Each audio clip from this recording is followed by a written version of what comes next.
Welcome, Aicha, please. Hello, everyone. I'm Aicha, Sonni. I'm still finishing really my PhD supervised by Sue Johnson-Welder. So the aim of this presentation was to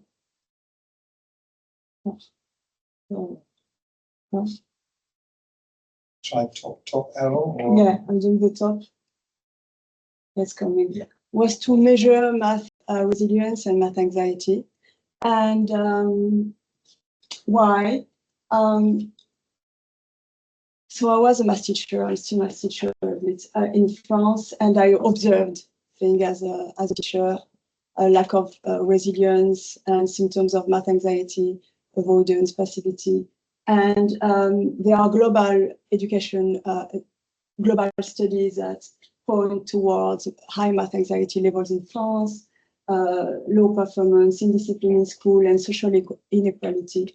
And as a researcher, so I would like to measure math resilience and math anxiety in disadvantaged areas in France.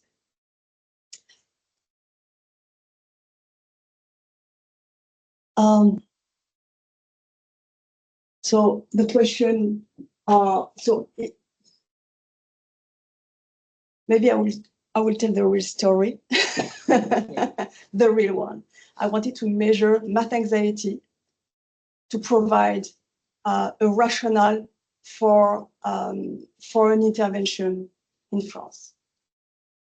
And when I presented math anxiety, it's kind of very anxious about math anxiety, even the word.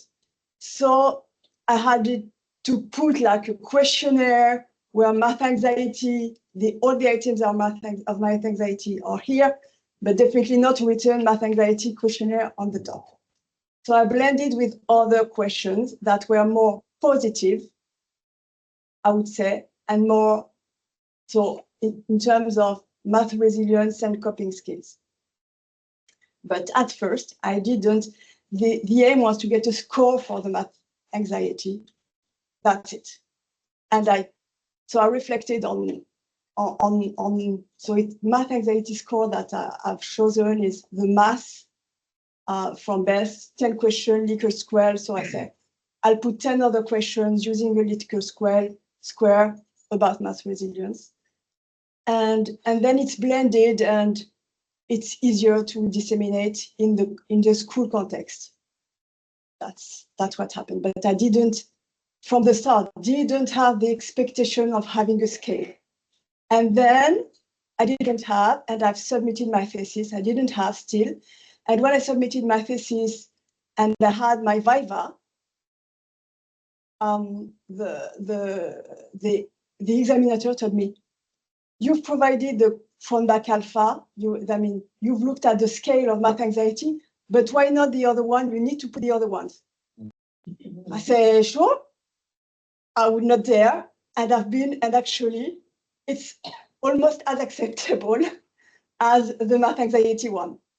So I said, oh my God, we have a scale, a short one, and we can look at it. So it has been almost, my corrections were around that. And so it's really brand new. I'm very nervous. I try to breathe, but it doesn't really work really. So I try to do the exercise. We'll try to see, okay? So it's going on its own, sorry. So maybe we'll just, it's going on its own, it's great, and it always happens. And I always think I've sorted that out, and actually no, it always comes back. So the key concepts here are concepts from psychology. Can you see, or you will have the presentation. So key concepts from psychology adapted to the math context. Some of you have heard that for I don't know how many times, from myself and from others. So math self-efficacy and inefficacy, math anxiety, math coping skills and math resilience. So there is like a math coping process diagram that is my understanding and how all that comes into play together. So there is a math situation, whatever math lesson you were saying, it could be, I don't know, whatever, whatever is related to math, a situation that will trigger something. It's a mathematical stimuli that will trigger a first evaluation. This first evaluation is the situation comfortable, dangerous, or challenging, or without interest? That's the first one. And if it's comfortable without interest, there's no really need to cope with that. If it's dangerous or challenging, then a second evaluation will assess the resources. Is there enough resources or is not enough resources? So if there is enough resources, then we will take the resources and face the situation, and it's okay, we are in a situation of resilience.